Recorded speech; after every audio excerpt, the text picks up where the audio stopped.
مجھ ناچیز کو، جو کہ میرا پورٹفولیو کہیں بھی تجارت سے وابستہ نہیں ہے، لیکن آپ نے مجھے حکم دیا، میں حاضر ہوا. اللہ تعالیٰ آپ کو اس کا اجر اور بدلہ دے. اور میرے علاقے کے میرے دوست ہیں، میرے ساتھی ہیں، شمس صاحب مجھے اس پروگرام کو مسلسل فالو کر رہے تھے، ان کا بھی شکریہ ادا کروں گا. آج ٹائم ایسا ہے کہ مغرب کے اذان ہو گئے ہیں. میں اور آپ کا سما خراشی نہیں کرنا چاہتا، لیکن آج کا جو آپ نے پروگرام رکھا ہے، یہ اس کے حوالے سے بات کرنے سے پہلے آج یہ جو شام ہے 16 دسمبر کی، یہ ہمارے ملک کے جو دکھ اور درد اور المیہ اور سانحے ہیں، اس میں ایک بڑے سانحے کے ساتھ یہ شام اور یہ دن وابستہ ہے. تو اس پلیٹ فارم سے میں تمام ان شہداء کا، ان معصوم پھول کلیوں بچوں کو خراج عقیدت اور سلام پیش کرتا ہوں، اور ان کی والدین کے لیے صبر اور حوصلہ اور استقامت کے لیے دعا گو ہوں. اور جو ابھی سیالکوٹ کا انسیڈنٹ اور سانحہ ہو گیا ہے، میں کل ایک قومی سلامتی کے حوالے سے ایک بہت ہائیسٹ لیول کا میٹنگ تھا، تو ادھر میں نے کہا کہ گرچہ جانی نقصان کے حوالے سے سیالکوٹ کا سانحہ چھوٹا ہے اور مختصر ہے، لیکن پاکستان کو بدنام کرنے کے حوالے سے سیالکوٹ کا حادثہ بہت بڑا ہے. اور یقین جانیے میں اس دن ابوظہبی میں تھا اور ایک انٹرنیشنل فورم میں شریک تھا، تو مجھے کوئی طریقہ نہیں آ رہا تھا کہ کس طرح کسی کی تسلی تشفی والا جواب دے سکوں. مجھے شرمساری کے علاوہ میرے پاس کچھ بھی نہیں تھا. ایک ایسا ملک جس ملک کے بانی نے اس ملک کے بننے سے 2 یا 3 دن پہلے وبائے قوم نے کہا تھا کہ آپ آزاد ہیں، جو کوئی مندر میں جانا چاہتا ہے، جو کوئی مسجد میں جانا چاہتا ہے، جو کوئی گرجا میں جانا چاہتا ہے، جو کوئی گردوارہ میں جانا چاہتا ہے. اسٹیٹ کا، ریاست کا آپ کے دین کے ساتھ کوئی تعلق، آپ کے دین کے بارے میں نہیں پوچھے گا، بلکہ آپ کے پاکستانی ہونے کے بارے میں پوچھے گا. تو وہاں پہ اس طرح افراتفری، انتشار، تشدد، حیوانیت، جنونیت، یہ وہ پاکستان نہیں ہے جس کے لیے ہمارے بزرگوں نے اسٹرگل کی تھی، کوشش کی تھی، اور جس کے لیے مائیں ہماری بیوہ ہو گئی، سہاگ گزر گئے، اور لوگ در بدر مہاجر ہو کے اس ملک کی طرف آنے لگے تھے. یہ وہ پاکستان ہرگز نہیں ہے، اور اس پاکستان کے قیام کے لیے ہمیں اور جتن اور محنت کرنی ہوگی. آج کا جو آپ کا پروگرام ہے، یہ جو موجودہ مادیت کا دور ہے، اور جو لوگوں کا خیال ہے کہ پیسہ سب کچھ ہے اور پیسہ کماؤ، جیسے بھی ہو کماؤ، ایسے ماحول میں اپنے برادری کو، اپنے ممبرز کو، اپنے ہم خیال لوگوں کو اس کا فکر دلانا کہ نہیں، حلال اور حرام کی جو تمیز ہے اور جو فرق ہے، یہ معنی رکھتی ہے، اور یہ شعور انسان میں ہونا چاہیے. جب تک یہ شعور یہاں ہر دم اور ہر قدم بلوغ کے بعد جب آپ اس زمین پہ رکھتے ہیں، اس دم اور قدم کا آپ سے حساب ہوگا. یہ ایسا آسان معاملہ نہیں ہے. کسی بزرگ نے کہا کہ میں کیا اس دنیا میں کیسے میں زندگی گزاروں جس کے حرام کا عذاب ہوگا، جس کے حلال کا حساب ہوگا، جس کے شبہات کا عتاب ہوگا، ملامتی ہوگی. تو یہاں پر یہ فکر اجاگر کرنا، یہ اسٹرگل کرنا، یہ کوشش کرنا، یہ بحث اور مباحثہ اور موضوع بنانا کہ ہم کس طرح اسلام کے روح سے تجارت کو ہم آگے بڑھائیں. میرے خیال میں یہ طرح اور یہ روایت راولپنڈی کے چیمبر آف کامرس نے ڈال دی ہے اور اس کو آگے بھی پھیلانے کی ضرورت ہے. پھر جس طرح گروپ لیڈر صاحب نے کچھ چیزوں کی طرف جو کہ ہماری اجتماعی ذمہ داریاں ہیں، ایک پاکستانی کی حیثیت سے، ایک مسلمان کی حیثیت سے ہمارے سب کی ذمہ داری ہے. اور وہ اگر حکومت پبلک پہ ڈالے یا پبلک حکومت پہ ڈالے نہیں، اگر کوئی فلاحی ریاست ہے اور فلاحی ریاست میں حکومت اور عوام میں کوئی اس طرح کا فرق اور امتیاز نہیں ہے. ہر ایک کے اس کی کلکم راعٍ وکلکم مسئول عن رعیتہ، آپ میں سے ہر ایک ذمہ دار ہے اور اس کی ذمہ داریوں کا اس سے پوچھا جائے گا. میں جتنے لوگوں کا جس چیزوں کا ذمہ دار ہوں اور آپ جس چیزوں کا اور جن لوگوں کا ذمہ دار ہے اس کے بارے میں یقیناً پوچھا جائے گا. اور یقیناً جو ہمارے ملک میں کچھ ایک سال 2 سال پہلے پرائم منسٹر صاحب نے مجھ سے پوچھا کہ پاکستان کے حاجیوں کی تعداد کتنی ہے، میں نے کہا 2 لاکھ. اسلامی دنیا میں انڈونیشیا کے علاوہ سب سے زیادہ. لیکن اگر ہم اوورسیز پاکستانی شامل کریں جو مڈل ایسٹ میں ہیں، جو فار ایسٹ میں ہیں، جو یورپ اور امریکہ میں ہیں، ان کو شامل کریں تو پھر انڈونیشیا سے بھی زیادہ، سب سے زیادہ پاکستانی. پوچھا کہ عمرے کی تعداد کتنی، میں نے کہا کہ 2019 اینڈ پہ، رمضان کے اینڈ پہ ہم 2 ملین کراس کر چکے تھے. 20 لاکھ عمرہ زائرین پاکستان کے کراس کر چکے تھے.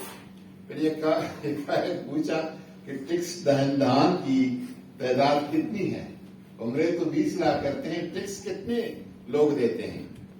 میرے پاس اس کا جواب نہیں تھا کیونکہ میرے ساتھ فگرز نہیں تھے، لیکن آج بھی یہ سوال ویلڈ سوال ہے کہ اگر اس ملک کا اور اس ملک کی نظام سے اگر ہم بجلی بھی مانگتے ہیں اور سبسڈائز مانگتے ہیں، اگر گیس بھی مانگتے ہیں اور سبسڈائز مانگتے ہیں اور یہ ساری چیزیں کرتے ہیں، لیکن ٹیکس چھپانے کے لیے کوئی نہ کوئی ہیلا طریقہ یہ ہم سوچتے ہیں، میرے خیال میں یہ اس ملک کے ساتھ انصاف نہیں ہوگا، یہ حب الوطنی نہیں کہلائے گی.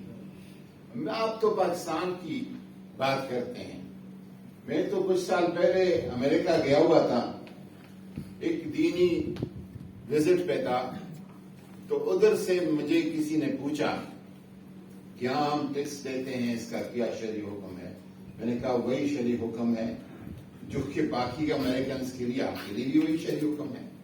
اگر ایک ملک نے آپ کو روزگار دیا ہے، آپ کو پناہ دی ہے، آپ کو عزت دی ہے، آپ کی ضروریات کا خیال رکھتا ہے، باقی اس کی دنیا کے ساتھ کیا معاملات ہیں، مسلمانوں کے ساتھ کیا معاملات ہیں، اس بحث میں آپ نے نہیں الجھنا.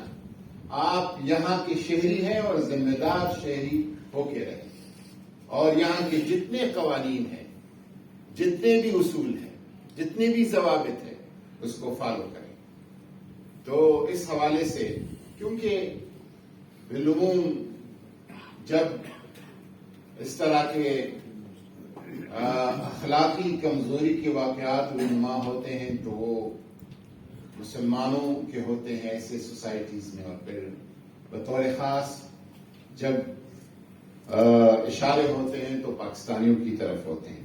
اس لیے میں نے مناسب سمجھا کہ اس حوالے سے ان کی تسلی اور تشفی کرا لوں. میں زیادہ گفتگو اسلام کی تجارت کے حوالے سے ڈاکٹر صاحب اس میں اتھارٹی ہیں وہ آئے تھے اور تفصیل کے ساتھ آپ سے ان کی گفتگو ہو چکی ہے اور سوال و جواب ہو چکے ہیں. لیکن حضور نبی کریم صلی اللہ علیہ وسلم کی شخصیت جو ہے وہ اللہ تعالیٰ نے جب اس دنیا میں ان کو بھیجا ہے تو تمام کمالات جو ایک انسان میں ہو سکتے ہیں وہ تمام کمالات، وہ تمام خصائل، وہ تمام فضائل اللہ تبارک و تعالیٰ نے آپ کی ذات اور شخصیت میں ودیعت کر رکھی ہے. گزشتہ انبیاء کرام لا نفرق بین احد من الرسل، سب اللہ کے رسول ہیں، رسالت اور نبوت کی شان میں ان کا فرق نہیں کرتے، لیکن مکمل ترین زندگی وہ حضور نبی کریم صلی اللہ علیہ وسلم کی ہے. اور جب آپ کی زندگی کی طرف ہم نظر دوڑاتے ہیں تو بطور باقی پہلوؤں کو میں باز نہیں کروں گا، لیکن بطور مثلا حضرت عیسیٰ علیہ السلام کی زندگی ہے، لیکن آپ نے اپنی ساری زندگی شادی نہیں کی، تو وہ جو ازدواجی تعلق ہے اور اپنی بیوی کے ساتھ تعلق ہے، آپ کی زندگی سے حضرت عیسیٰ مسیح کی زندگی سے وہ ہمیں نہیں ملتے. بچوں کے ساتھ جو پیار ہو سکتا ہے، اور میں دعوے کے طور پر کہتا ہوں کہ آج لوگ کہتے ہیں بچی، بیٹی، عورت، دنیا میں آدم سے لے کر آج کے عصر تک مجھے کوئی ثابت کر کے دکھائے کہ حضرت رسول اللہ صلی اللہ علیہ وسلم نے سیدہ طیبہ طاہرہ فاطمہ الزہرا کو جو عزت دی ہے، کوئی باپ اپنے بیٹی کو اس طرح عزت دے سکتا ہے، اس طرح پیار دے سکتا ہے. جب وہ آتی ہے تو دروازے تک جب ان کی قدموں کی آہٹ کو پہچانتے تھے کہ فاطمہ کی قدموں کی آہٹ ہے، ریسیو کرنے کے لیے دروازے تک جاتے ہیں، اور جب ملتے ہیں تو اس کا ہاتھ اور ماتھا چومتے ہیں، اور پھر واپس آ کر جہاں پہ وہ خود بیٹھتے تھے وہاں پہ ان کو بٹھاتے تھے اور تکیہ ساتھ رکھتے تھے. کیا کوئی، ہم سب والدین ہیں، بچے ہمارے، کوئی اپنی بچی کو یہ عزت احترام دے سکتا ہے؟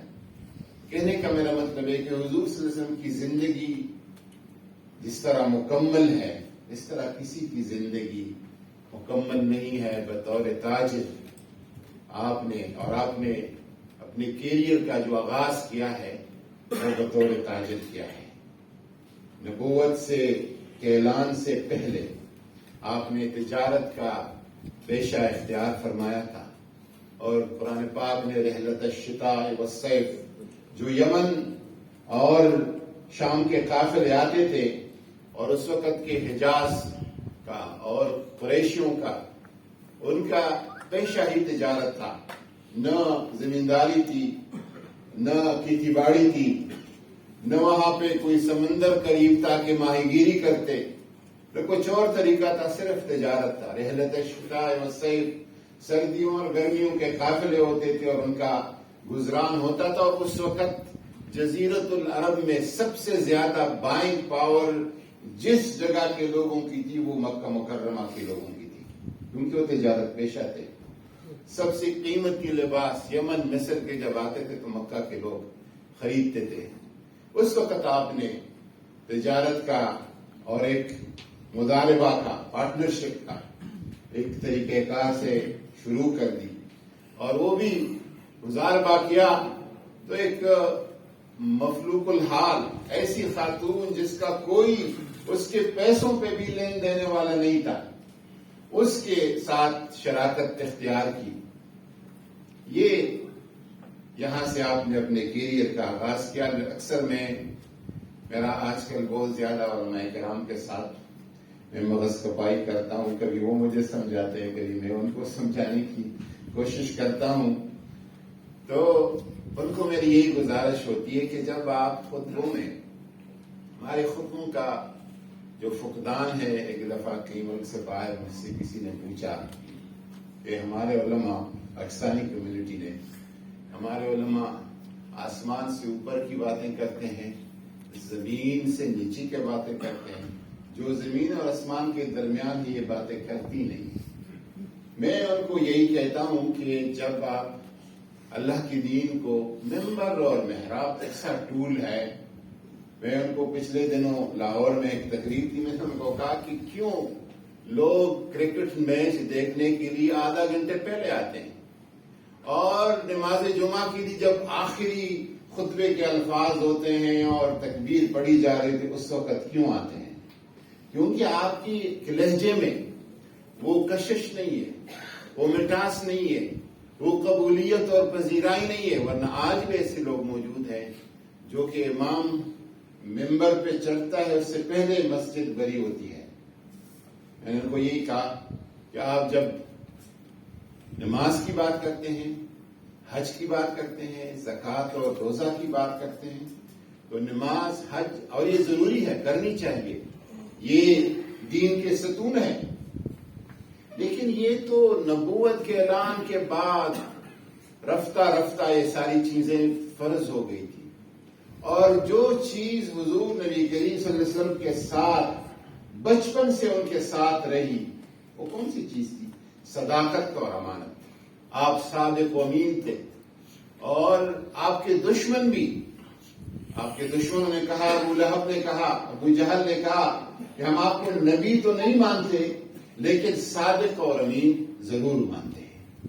ہم اپنے بچوں کو, اپنی اولاد کو ان کی اخلاقی نشوونما کے لیے, فکری تربیت کے لیے, ہمارے اخلاق روز بروز جس طرح بتایا گیا انحطاط کا اور زوال کا شکار ہے ہمارا معاشرہ, ان کو ہم صداقت اور امانت کی بات کریں. اور میرے ایک دوست ہیں, تاجر ہیں, آج کل علیل ہے, بیمار ہیں, اللہ تعالیٰ ان کو شفا دے. تو اس نے بہت پہلے کی بات ہے, میں ابھی اس وقت تعلیم کر رہا تھا, پڑھ رہا تھا, تو اس نے مجھے کہا تھا کہ تجارت کا کیا معنی ہے. میں نے کہا بتائیں کیا معنی ہے. تو اس نے کہا کہ تجارت کا معنی ہے, تے کا معنی ہے توکل, ومن یتوکل علی اللہ فہو حسبہ. توکل کا یہ مطلب نہیں ہے کہ آپ اندھے توکل, حضور نے فرمایا کہ پہلے باندھو اس اونٹ کو, پھر اللہ کی ذات پہ توکل کرو. توکل کا مطلب یہ کہ فیزیبلٹی بناؤ, مشاورت کر لو, جس بزنس میں آپ جانا چاہتے ہو اسے کنسرن جو لوگ ہیں, ماہر ہیں, ان سے پوچھو, اور اس کے بعد توکل. تو تجارت کی پہلے جو تے ہے یہ توکل ہے اس کا. اور جیم کا جو معنی ہے وہ ہے جرأت. تجارت جو ہے یہ جرأت چاہتا ہے, دل گردہ چاہتا ہے, رسک لینے کی جس میں ہمت ہو وہ کر سکتا ہے. اور الف جو جیم کے بعد آتا ہے اس کا معنی ہے امانت. تجارت کا بنیاد امانت پہ ہے. پھر معاملات ختم ہو جاتے ہیں, ایک دن چلتا ہے, 2 دن چلتا ہے, ہفتہ 10 دن پہ ختم ہو جاتا ہے. اور رے کا معنی ہے راستی. آپ جھوٹ اگر بولیں, جھوٹ کی بنیاد پر جو سفر ہوتا ہے وہ ادھورا اور نامکمل سفر ہوتا ہے. اور تے کا معنی ہے آخری تے کا معنی توجہ. اگر آپ تجارت کر رہے ہیں, آپ کا دھیان کہیں اور ہے, آپ کام ادھر کر رہے ہو, وہ سوچتے کچھ اور ہے, پھر بھی کام چلتا نہیں ہے. یہ ادھر مجھے یاد آ گئے جب اس استاذ کے یا اس مہربان کی کلمات. تو میں ان الفاظ پہ اکتفا کروں گا. اور رشوت سے انکار کا جو آپ کا ٹاپک ہے, بالکل ہم آپ کے ساتھ ہیں. اور یہ بدقسمتی ہے کہ اس ملک میں رشوت رشوت خوری اور رشوت دینا دونوں بالکل عیب ہی نہیں سمجھا جاتا. کسی قوم کے کسی معاشرے کی اگر اخلاقی بنیاد ہو وہاں پہ یہ بہت بڑی معیوب بات ہے. لیکن یہاں پہ نہ تو بیٹے اولاد والدین سے پوچھتے کہ پیسہ کہاں سے لائے، نہ خاتون خانہ بیگم پوچھتی ہے کہ بابا آپ کا یہ انکم کہاں سے جو آج آپ لا کے مجھے دے رہے ہیں یہ کہاں سے. اس مہم میں اس کمپین میں حکومت پاکستان موجودہ حکومت اگلی کی پچھلی کی بات نہیں کر رہے، موجودہ حکومت یہ آپ کے ساتھ ہے، وزارت مظلومین آپ کے ساتھ ہے. لیکن ایک کام آپ کریں کہ پہلی حکومت پاکستان کی تاریخ کی جو مافیاز کے ساتھ لڑ رہا ہے، کارٹیل کے ساتھ لڑ رہا ہے، ان پالیسیوں میں آپ بھی ہمارا ساتھ دیں. ہم آپ کے ساتھ ہیں، آپ بھی ہمارا ساتھ دیں. اور ایک میں آپ کو ادھر بات کروں کہ خان صاحب کیونکہ ہر وقت عمران خان کے ساتھ پچھلے عرصے سے سلام دعا ہے مختلف حوالوں سے، تو اسلام اور سیرت النبوی اور اس حوالے سے اکثر میرے سے ان کی بات ہوتی ہے. تو پچھلے 6 مہینے سال سے اس کا فوکس یہ کہ یہ قوم جو ہے جب تک آپ ان کی فکری اصلاح نہیں کرتے اور اخلاقی تربیت نہیں کرتے، قوانین بنانے سے، پولیس بھیجنے سے، رینجرز کو آتھورائز کرنے سے یہ کام چلتا نہیں. اور یہ بالکل ان کی بات صحیح ہے. اور میں کہا کہ اگر ایک بچہ ہے اور اس کے ہاتھ میں اسمارٹ فون ہے اور اپنے بیڈ میں وہ چلا جاتا ہے اور کمبل جب اوڑھتا ہے اور اندر اس کے ساتھ اسمارٹ فون ہوتا ہے، تو کیا والدین اس کی نگرانی کر سکتا ہے؟ والد کر سکتا ہے، والدہ کر سکتی، کوئی نہیں کر سکتا. جب تک آپ اس کے ذہن میں 2 چیز خوف خدا اور حب رسول صلی اللہ علیہ وسلم، اس رسول کی پیروی اور اللہ کا خوف، یہ اگر آپ اس کے ذہن میں نہیں ڈالتے اس وقت تک اس نے کام سے باز نہیں آنا ہے. جب تک آپ اس کے فکر ذہن پہ پہرا نہ دے، اور وہ پہرا کون دے گا؟ وہ اللہ ہی دے سکتا ہے. اس کا خوف اور حضور صلی اللہ علیہ وسلم کی اتباع اور محبت کا سوچ جو ہے وہ دے سکتا ہے. اس وجہ سے یہ آپ نے سنا ہوگا کہ رحمت للعالمین نے تارٹی وہ دیکھے کہ بیماری کہاں ہے، سکم کہاں ہے، کمزوری کہاں ہے. نصاب تعلیم کو، میڈیا کو، سوشل میڈیا کو، اس میں کس منسٹری کا، کس وزارت کا، کس سرکاری ادارے کا کتنا کردار ہے، اس کو کردار حوالہ کیا جائے اور وہ منہج نبوت جو حضور صلی اللہ علیہ وسلم کا رستہ ہے اس رستے کے مطابق اس قوم کی اصلاح کرے. میں پاکستان کے حوالے سے کبھی بھی نا امید نہیں رہا ہوں. اس ملک ہمیشہ بڑی بڑی اقوام جو ہے یہ طوفانوں سے گزرتے ہیں، مشکلات سے گزرتے ہیں، مصائب سے گزرتے ہیں. یہ ملک اگر کسی کا خیال ہے کہ یہ کوئی 1 دن کا، 10 دن کا، 1 سال کا ملک ہے، نہیں، یہ انشاءاللہ تعالی ہزاروں سال کا ملک ہے، قیامت کی صبح تک آباد رہنے والا ملک ہے. اور یہ جس بنیاد پہ قائم ہوا ہے، یہ حکومت کرے گی، یہ کرے گی، یہ نہیں کرے گی تو کوئی اور کرے گا. یہ اپنے اس بنیاد کا جو ریاست مدینہ کا ہے اور لا الہ الا اللہ محمد رسول اللہ کا ہے، اس بنیاد کی طرف اس نے واپس لوٹ کے جانا ہے انشاءاللہ تعالی. وما علینا الا البلاغ. بہت شکریہ آنریبل منسٹر مولانا قادری صاحب. اس سارے سیشن کو اگر میں کنکلوڈ کروں ایک شعر میں، جو آج کا پروفیسر صاحب کی باتیں، کوشچن آنسر اور آپ کا مفصل خطاب، تو وہ یہ ہے کہ کی محمد سے وفا تو نے تو ہم تیرے ہیں، یہ جہاں چیز ہے کیا لوہ کرم تیرے ہیں. یہ راستہ، یہ سارا حضور نبی کریم صلی اللہ علیہ وسلم کی طرف جاتا ہے. تو ہم اسی میں آنے والے تمام حضرات کا شکریہ ادا کرتا ہوں، بالخصوص منسٹر صاحب کا، پروفیسر صاحب کا، لیکچرر صاحب کا اور باقی سارے ساتھیوں کا. اور میں ریکویسٹ کروں گا کہ ایک گروپ فوٹو اسٹیج پہ ہو جائے، اس کے بعد چائے بھی تیار ہے اور نماز بھی. Thank you very much.